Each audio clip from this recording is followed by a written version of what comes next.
Hello guys, so here we are again for CS Pro Tech Tips.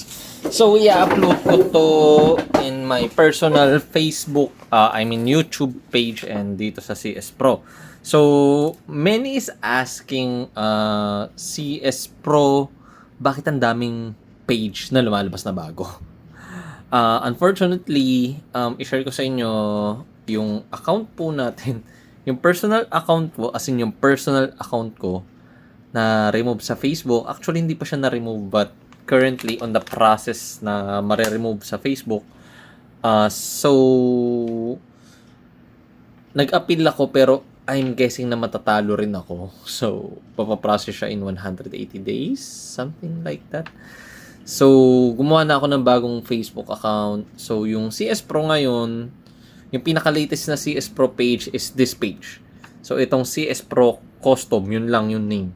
Yung CS Pro TV, pwede nyo pa siya ma-access pero wala na akong access doon dahil yung account ko, yun nga, yung main account ko naka-restricted na, hindi ko na ma-access talaga lahat. Lahat ng page na ginawa ko, lahat. Yung mismong Facebook account ko na nakalink sa page na hindi ko na rin ma-access. So, yun guys. So, it's kinda tough for me but the good thing is nakapag-gawa ako ng website.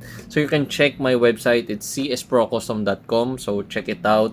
Yung mga products, halos lahat ng products ko nandun na maybe 90%. So, may mga natitira pang 10%. And also, soon guys, tatadtarin ko tanlaman yung website. Medyo busy lang akong bumabangon ulit dahil dun sa mga nangyayari sa pag-ban. So, nawalan ako ng Facebook page, nawalan ako ng main page ko, pati yung backup page ko nawala. So, I'm back to zero. At the same time, I'm preparing for international matches as well. So, kailangan kumita ng pera, kailangan mag-practice at the same time. So, nakakabaliw. So, anyway, thank you for listening. At least you have an idea what's happening now. So, yun. I want to share to you some cool stuff about Edge nozzle. So, a lot of people is asking, Edge and Guns Modify nozzle, ano po ba pinagkaiba nila? Actually, gumawa na ako ng video before about this. Kuha ko ng Edge nozzle. Gumawa na ako ng video about this before. Pinagkumpara ko sila. Malamang nawala na yun. Nabaon na sa hukay yun dahil nawala yung Facebook account ko. So ngayon, i-share ko sa inyo ano difference nila. And bakit mas preferred ko si Edge. Yung iba, preferred naman si Guns Modify, si GM. Bakit si Edge? So yun. So si Edge and Guns Modify, technically, they are the same nozzle. Same ano sila. Same manufacturing. Yan. Same sila. Malalaman mo na same sila pag nakita mo yun, GM 1911. Yan. Yung GM 1911 na yan. And ito.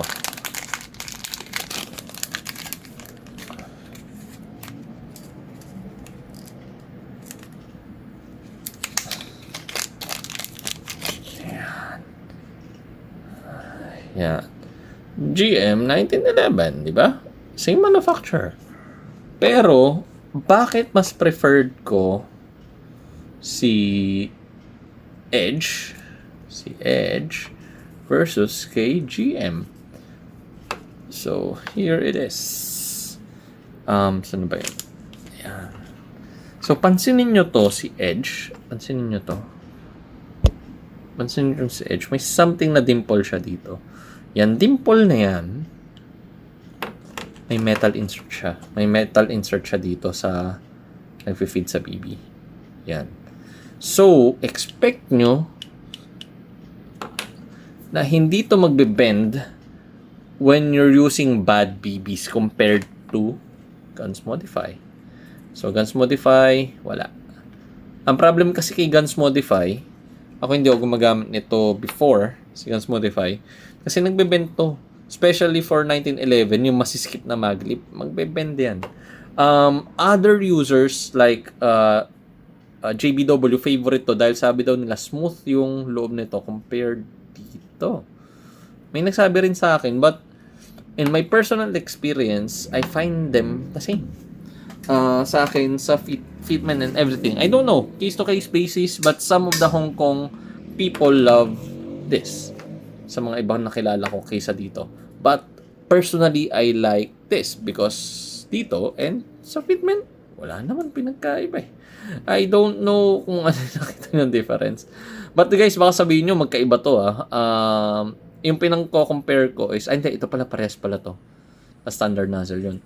So, yun. So, that's it. So, kaya ako gusto si Edge para kay GM. At the same time, si GM mas mura kay CS Pro Custom. As in, mas mura to. This is way cheaper than this. This one is cost 1.8, 1.6 or 1.8. This one is 1.4 only. So, ang laki ng price difference. Oops, nalaglag. Laki ng price difference, di ba? So, yun. That's a cool stuff about GM and Guns Modify nozzle. And I hope you learn something from it.